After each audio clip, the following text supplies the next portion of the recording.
everyone, how are you today?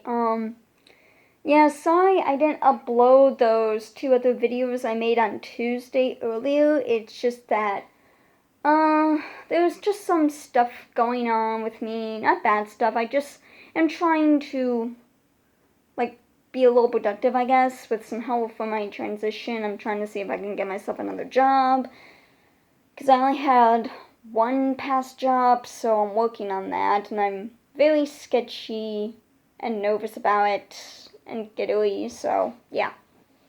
So hopefully I'll be able to do that, and partially I've been a little lazy, and also since it's Autism Month, April, there's the Autism Walk, so yeah.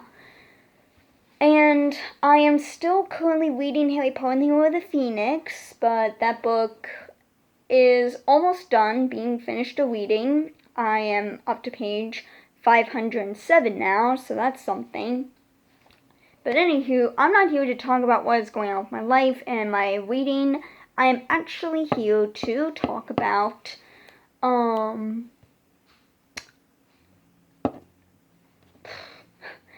my brain dead right there. I'm actually here to do a book / kind of movie review and my thoughts on Percy Jackson. I told you guys I was gonna do another book review. Well, it's more like a book and movie review, really. I'm smooshing them together. And this is probably the only time I'm gonna be doing this. Maybe I might do another version of it. I don't know. And this might be a 3-parter, mainly because, well, I have a lot of thoughts on this movie and book because I love the Percy Jackson books. They're like one of my most favorite books of all time. Maybe I might actually do a list of my favorite books. I don't know. But anywho, I'm gonna talk about the book and movie. So, Percy Jackson is a book series about a kid who is apparently a Greek. Sorry, my phone fell down. Sorry, trying to get this at the right angle. Ugh. I kind of miss doing CDs. Alright, there we go. So, Percy Jackson is a kid who is like half Greek god, half human. And it's a wonderful book series. Go check it out. It's mainly a children's series, but kind of like Harry Potter, it gets more darker as the series progresses, and there's like 5 books in the original series, and then there's like a spin-off series that has other 5 books, and those books are huge, like 400 pages. I have not read those books yet, but I plan to someday. Like I said, I need to do some other reading. Excuse me. But anywho, the book has a lot of adventure, exciting action, very good character growth, has a lot of heart, a lot of thought, but the Percy Jackson movie is just mindless action with teenagers in it. What do you fucking do? So anywho, yeah, let's get going on this. So, Percy Jackson in the original movie is 12. Book. In the original book, Percy's 12. In this movie, he's 16, but the actor's like 23. Why couldn't you just make a normal fucking 16-year-old play him? I don't know. Sometimes I understand why directors and producers have to hire older actors, but sometimes it's just like, what? So, anywho, in the movie, Percy Jackson is 16, he goes to high school, and there's a lot of things I don't like about the Percy Jackson movie. Like I said, this may or may not be a 3-parter. Like, one of the things that I didn't like was that Percy was wearing headphones in the beginning of the movie at the museum when he was actually trying to pay attention. And Percy actually went to this school where kids had to live in their school, and he actually was like having a tough time in grades and everything because he was dyslexic and has ADHD and everything, and he has a hard time concentrating, and Latin class was like the only thing he paid attention to. He really liked his teacher because his teacher was cool, and he has a best friend named Grover, who we find out later on is a satyr. And well, Grover is usually a pretty decent, nice guy, but he's kind of a coward in some points, but he tries to be brave.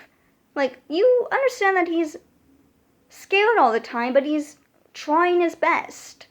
And he is also a satyr that is trying to pretty much get his license to search for Pan, the god of nature. And in this movie, Grover is a wisecracking black guy. I know that sounds racist, but that's basically what he is, a wisecracking black guy. And wisecracking black guys kind of get old, come to think of it. Like, we get it. Black people can be smart too, but don't shove it in our faces, movie. Well, it's not really a huge shove in the face in the movie, but it's just like, So anywho, another difference in the book is that Annabeth's hair is brown, but to be honest, I'm not someone that cares about hair color. It's just that it bothers me due to what happens they do in the second movie. I'm gonna talk a little bit about the second movie, but not too much, because I want to save that for another review. She has blonde hair in the second movie. That's what ticks me off. It's almost like the readers, and I'm gonna be using my Harry Potter book, sorry, but this is basically what I felt like they were doing. Okay, finally we're in this Percy Jackson book. Guys, guys, we got something wrong about the book. Her hair's blonde, not brunette. Really? Really, guys? You decided to make her hair blonde at the last second? I don't know, maybe you can make a stupid idea that maybe in the movie universe, Annabeth had brown hair and then she got bored of it after a while and then she took the shampoo that gets rid of your hair dye and cleans out. I don't fucking know.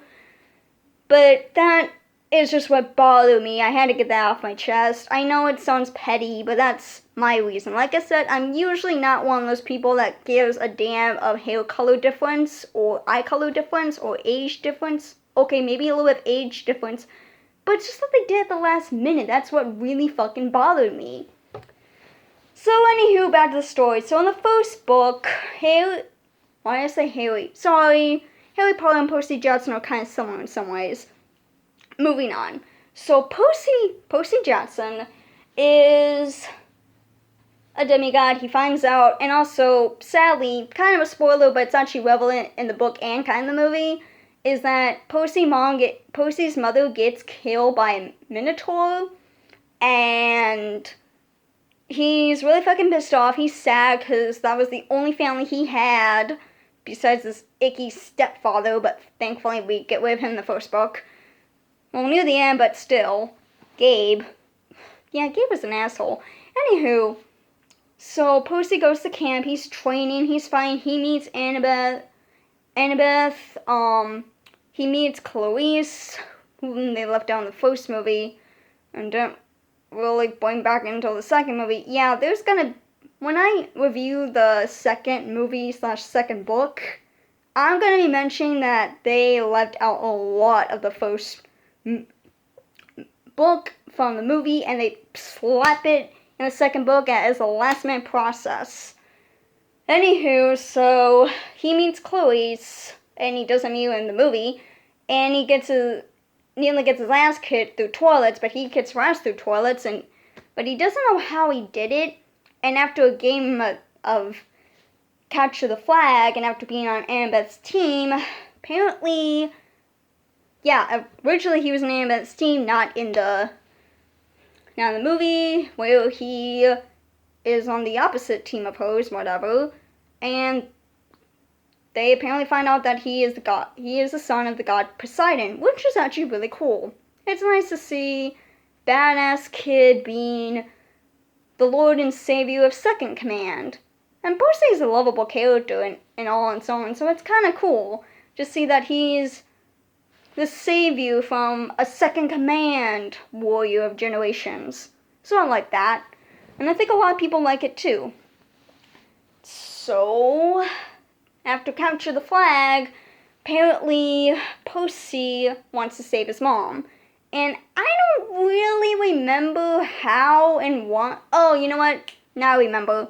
He went to the Oracle to see if it was to see how he can save his mom and actually retrieve the lightning bolt because, well, the lightning bolt of Zeus's lightning bolt is stolen, and Percy is accused of stealing it because reasons, I guess. I don't fucking know why Zeus made Percy the person to steal his lightning bolt, but obviously he's gotta save it.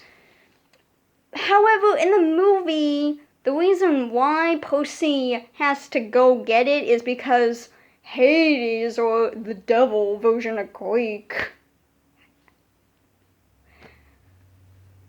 tells him, "You want your mommy back? Bring me the bolt, bitch." That's basically what happens in the movie. But in the book, Percy actually goes to the Oracle and is like, "How do I get the lightning bolt back? I don't want war on Olympus, and please tell me I can save my mother." And I forget what the Oracle says, but she's like, "Sure, just be careful." Something like that. Sorry. If you notice I'm forgetting things, look, it's been a couple years since I read the book, but as soon as I mention something stupid in the movie, I might remember it. So back to the story.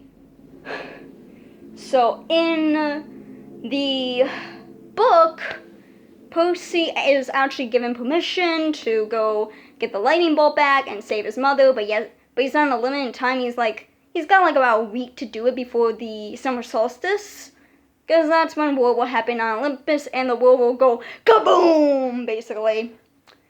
And in the movie, he said, "No, you can't do this, you can't do that, because teenagers aren't allowed to do anything." And then they go on a journey, and actually there was one thing the movie got right. That one scene where Uma Thurman is playing the Gorgon Medusa. The thing is, Percy did mention in the book that once he saw her through, like, her reflection, he did say in the book, through his mind, she doesn't look that ugly. And you know what? That's actually one of the things the movie has right, and it kind of bothers me that people complain about that because, yeah, sure, it's not relevant to Greek mythology, but it's relevant to the book. And yes, I know there's gonna be things changed in the book to make it more interesting for kids and teaching kids, but I just need to get off my chest. And also, by the way, there was no actual showing of how Medusa's powers work, like in the movie, and there was no random extra to show it. Just want to get out of the way, but there was a scene where Grover actually recognized his Uncle Ferdinand, which is also what happened in the movie.